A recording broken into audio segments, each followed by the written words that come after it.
Assalamualaikum warahmatullahi wabarakatuh. Perkenalkan, nama saya Nur Isma. Baik, saya akan melangsungkan presentasi hasil proposal saya tentang kajian pragmatik tradisi penati dalam perkawinan masyarakat Bima di Desa Kaleo, Kecamatan Lambu. Pendahuluan, latar belakang. Bahasa adalah alat komunikasi paling penting untuk mempersatukan seluruh bahasa Indonesia. Hal ini mengingat bahasa Indonesia merupakan alat mengungkapkan diri baik secara lisan maupun secara tertulis, dari segi rasa, karsa, dan cipta, serta pikir baik secara etis dan estetis, maupun secara logis. Oleh karena itu, di dalam bahasa tradisi penati termasuk folklor lisan.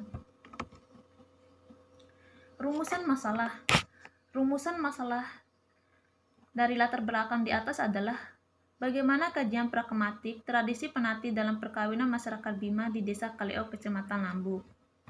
Tujuan penelitian yaitu mendeskripsikan kajian pragmatik tradisi penati dalam perkawinan masyarakat Bima di Desa Kaleo, Kecamatan Lambu.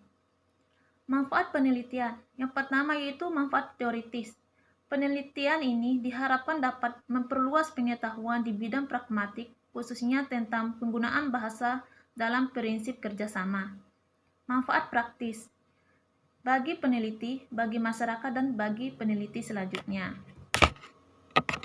Landasan teori penelitian yang relevan. Yang pertama dilakukan oleh Surya PH yang berjudul Penaik Gondang pada upacara adat perkawinan di Taspel, kajian pragmatik.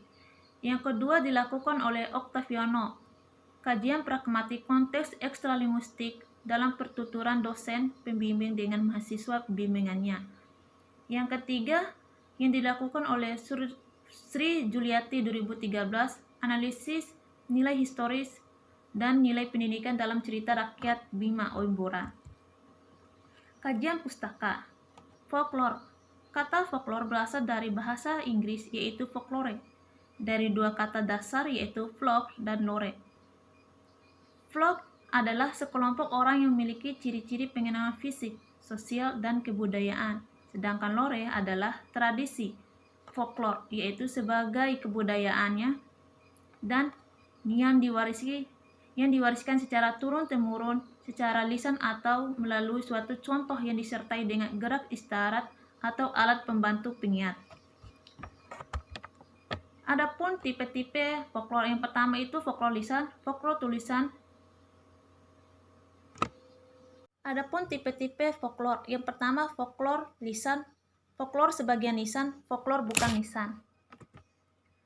Pragmatisme dalam sastra. Istilah pragmatis berasal dari bahasa Yunani yang terdiri atas dua kata yaitu pragma yang berarti perbuatan atau tindakan dan isme yang artinya sama isme-isme lainnya yaitu berarti aliran, ajaran atau paham. Dengan demikian, pragmatis berarti ajaran yang menekankan bahwa pemikir itu menuruti tindakan. Selanjutnya itu pengertian pragmatik. Pragmatik adalah kajian mengenai hubungan antara bahasa dan konteks yang mendasari penjelasan pengertian bahasa. Sumber kajian pragmatik. Pertama, filsafat kebahasaan, yang kedua, sosiolinguistik, yang ketiga, antropologi, yang keempat, etnografi, yang poin kelima, linguistik. Adapun variasi bahasa, yang pertama, faktor geografis, faktor kemasyarakatan, faktor situasi bahasa, faktor waktu. Ciri-ciri pragmatik. 1. Memiliki hubungan antara tanda lambang dengan penafsirnya. 2. Kajian mengenai penggunaan bahasa. Poin ketiga, memiliki hubungan antara bahasa dengan konteks. Poin keempat, kajian mengenai diksi, implikatur, tindak tutur, dan aspek lainnya. Jenis pragmatik. Yang pertama, pragmatik linguistik. Yang kedua, sosiopragmatik. Tindak tutur. Tindak tutur merupakan teori yang memusatkan perhatian pada cara penggunaan bahasa dalam komunikasi, maksud dan tujuan sang pembicara, dan juga dengan maksud penggunaan bahasa yang dilaksanakannya. Jenis-jenis tindak tutur. Pertama, tindak tutur langsung dan tindak tutur tidak langsung. Adapun macam-macam tindak tutur, yaitu tindak tutur lokusi, tindak tutur ilokusi, dan tindak tutur perlokusi. Panati. Panati yaitu utusan resmi dari keluarga laki-laki yang ingin melamar gadis. Hal ini terjadi setelah keluarga laki-laki mengunjungi keluarga perempuan untuk melihat kemungkinan apakah peminang dapat dilakukan. Kalau kemungkinan ini dapat ada, maka diadakanlah pelamaran. Metode penelitian. Rancangan penelitian. Peneliti memilih metode kualitatif ini untuk mempermudah peneliti dalam data. Sumber data dalam peneliti ini adalah masyarakat di Desa Kaleo yang rakyatnya cukup baik mengetahui tentang tradisi penati. Lokasi penelitian.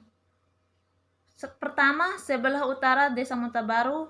Poin kedua, sebelah selatan Desa Naru. Poin ketiga, sebelah timur Desa Naru Timur. Poin keempat, sebelah barat Desa Jia. Metode pengumpulan data. Yang pertama, peneliti menggunakan metode observasi, wawancara, dokumentasi, rekaman, dan transkripsi, serta catat. Adapun metode analisis data. Yang pertama, identifikasi data, klasifikasi data, dan penarikan kesimpulan.